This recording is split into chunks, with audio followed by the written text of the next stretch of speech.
Ναι, είμαστε πολύ χαρούμενοι σαν υπάλληλοι της Εθνικής Τράπεζας που μας δόθηκε η ευκαιρία να σπείρουμε και να καλλιεργήσουμε στην ψυχή των παιδιών την αγάπη και την ανιδιοτελή προσφορά και περιμένουμε να δρέψουμε αυτούς τους καρπούς.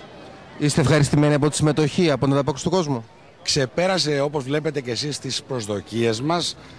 Χαρήκαμε ιδιαίτερα που πολλά μικρά παιδιά μόνα τους προσφέρανε παλιά και καινούργια δικά τους παιχνίδια προκειμένου να τα πάρει στα χέρια του ένα άλλο παιδί σε μια άλλη μεριά της χώρας. Ένα άγνωστο για αυτούς παιδί. Είναι πάρα πολύ σημαντικό αυτό που πετύχαμε. Οπότε να περιμένουμε και νέες εκδηλώσεις στο μέλλον.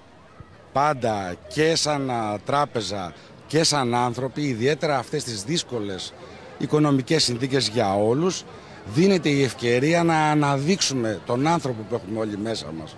Και είμαστε ιδιαίτερα χαρούμενοι που μας δίνεται και τώρα αυτή η ευκαιρία.